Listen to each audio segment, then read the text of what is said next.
Dans quelques jours, le plus grand mondial de l'histoire. 48 équipes. Et le Maroc qui tombe dans le groupe du Brésil. Un envoyé de l'ONU qui repart faire la navette jusque dans les camps.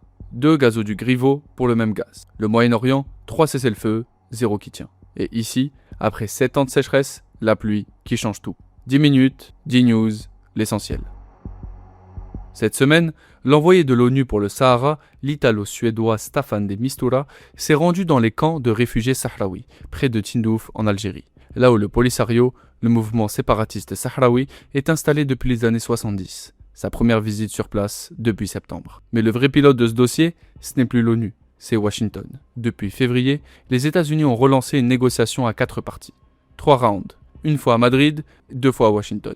Autour de la table, le Maroc, mené par son ministre des Affaires étrangères Nasser Bourita. Sa position, une large autonomie, mais le Sahara reste marocain. Son homologue algérien Ahmed Attaf, dont le pays héberge et arme le Polisario, et le voisin mauritanien, mené par son chef de la diplomatie Mohamed Salem Ould Merzoug, en simple facilitateur. Et enfin, le Polisario. Pas son chef, Brahim Ralli, mais son négociateur, Mohamed Yeslem Beysat, qui réclame un référendum d'autodétermination, réservé seulement aux Sahraouis, où il choisirait entre rester dans le Maroc ou devenir indépendant. Et à côté de Mistura, celui qui tient les rênes, l'homme de Donald Trump pour l'Afrique, Massad Boulos. Son but, clore ce conflit de 50 ans, vite sur la base du plan marocain. Mais ça bloque, et le nœud est exactement là. Le Maroc refuse que l'indépendance soit sur le bulletin. Le Polisario, lui, ne veut négocier que s'il y est.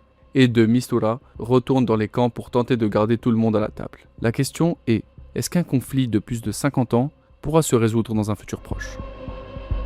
Il y a 4 ans, au Qatar, le Maroc écrivait l'histoire. Elle devient la première nation africaine en demi-finale d'un mondial. Cette semaine, il entame une nouvelle Coupe du Monde, le mondial 2026, mais avec beaucoup d'attentes. L'équipe qui débarque aux États-Unis n'est plus tout à fait la même. En janvier, le Maroc organise sa Coupe d'Afrique. Et la finale contre le Sénégal tourne à la polémique.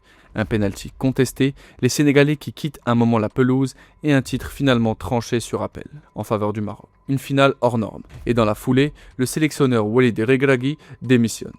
Son remplaçant, Mohamed Wahbi. Et c'est là que le pari est vertigineux. Wahbi est un homme de formation. Les jeunes d'Anderlecht, puis les U20 marocains qu'il a menés au titre mondial, l'an dernier au Chili. Mais une équipe senior, un vestiaire de pro, il n'en avait jamais été le patron. Ni en club, ni en sélection.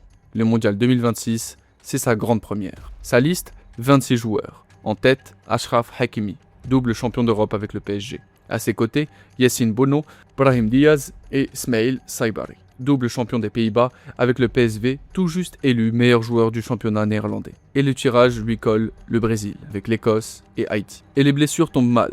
Lors du dernier test, match nul, 1 partout contre la Norvège. Et dès la première période, 2 cadres sortent sur blessure. Pour le latéral de Manchester United, Noussaïr Mazraoui, plus de peur que de mal. L'épaule touchée, il devrait être là pour le premier match. Mais pour l'ailier du Betis, Samad Zelzouli, c'est un coup dur, entorse du genou, forfait pour au moins toute la phase de groupe. Bilan, un nouveau coach, jamais testé chez les pros, l'un des groupes les plus relevés et déjà un titulaire en moins. Le 14 juin, le Maroc ouvre son mondial face au Brésil. Le pari démarre par le plus de 3. Cette semaine, le Haut Commissariat au Plan, l'Institut public des statistiques, a publié les chiffres de la croissance marocaine pour 2025. Et au premier regard, il y a de quoi sourire. Près de 5%. La meilleure depuis des années. Mais d'où vient-elle ?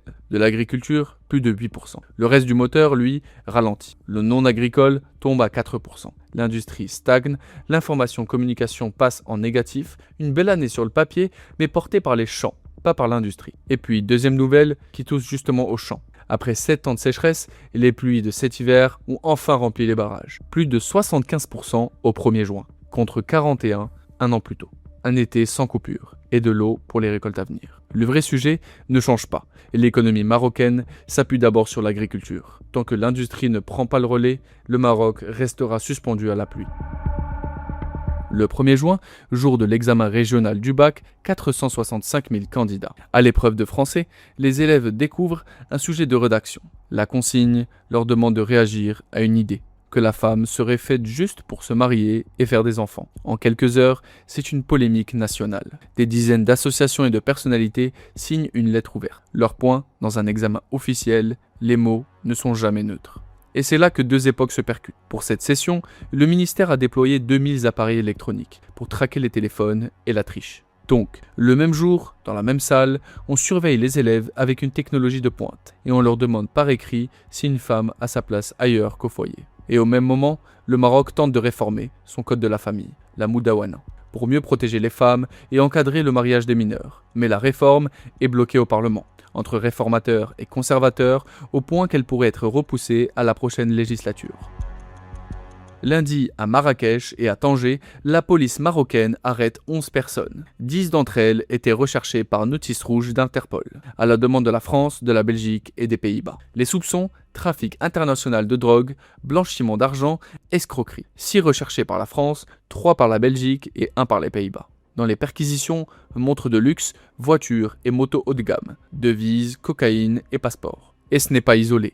2 semaines avant, près de 3 tonnes de cannabis saisies, grâce à la coopération entre Rabat et la France. Le Maroc s'installe comme plaque tournante de la coopération sécuritaire avec l'Europe.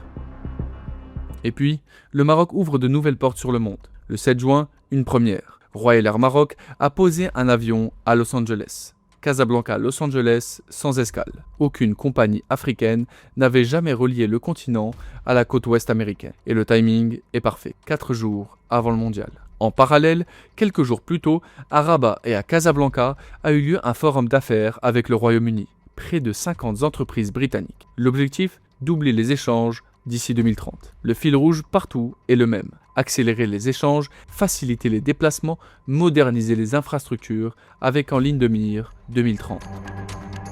On passe à l'actualité internationale. Au Moyen-Orient, 3 cessez-le-feu sont censés tenir. Cette semaine, aucun n'a tenu. D'abord l'Iran. Mardi, les États-Unis ont frappé directement l'Iran, des frappes dites proportionnées, en réponse à l'attaque sur un hélicoptère américain au-dessus du détroit d'Ormuz. L'aboutissement d'une semaine d'escalade. Les Américains abattent des drones iraniens près d'Ormuz. L'Iran riposte sur le Koweït et Bahreïn, puis sur Israël. Le tout alors que Donald Trump assurait qu'un accord de paix était proche.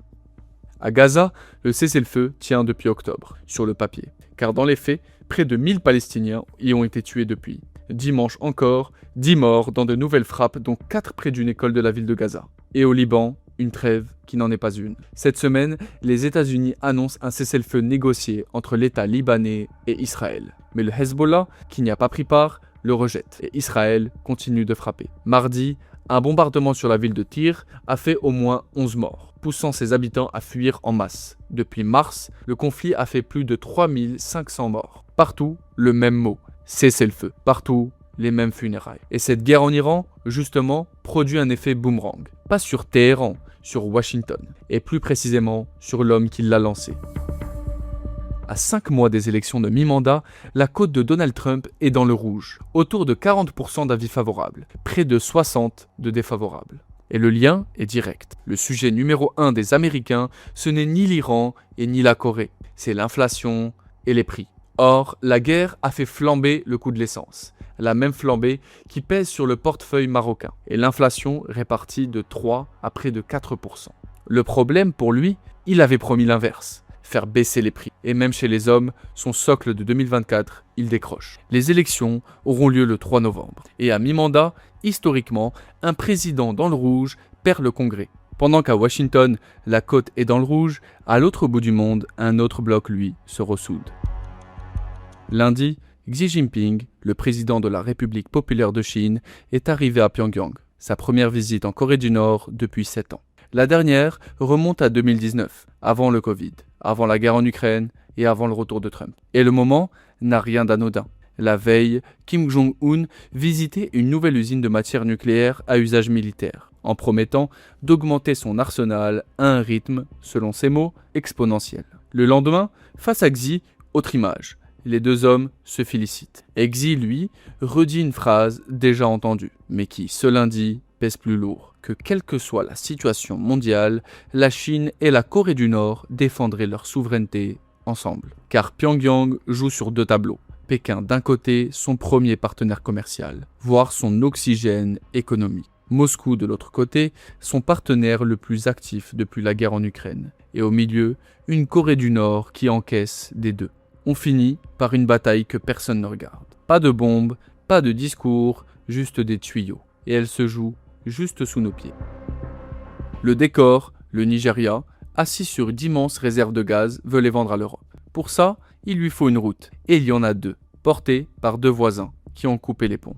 Première route, par l'Est, la plus courte. Le 3 juin, à Alger, l'Algérie, le Nigeria et le Niger valident le tracé. Le lendemain, premier coup de pioche, une ligne droite à travers le Sahara, 4000 km, 3 pays et c'est tout. Deuxième route, par l'ouest, celle du Maroc. Plus longue, plus chère, un accord encore à signer cette année entre le président nigérian et le roi. Le tracé près de 7000 km le long de la côte atlantique à travers 13 pays. Et là est toute la différence. L'Est construit un tuyau, l'Ouest construit un réseau. 13 pays raccordés pour des décennies. Car le Maroc ne vend pas que du gaz, il vend la mer. Avec son initiative atlantique, il propose au Mali, au Niger, au Burkina Faso, au Tchad, tous enclavés, sans accès à l'océan, une sortie par le port de Dakhla. Et le détail qui dit tout. Cette route de l'Ouest remplace un vieux gazoduc que le voisin de l'Est avait coupé fin 2021. 2 routes, un seul gaz, un seul client.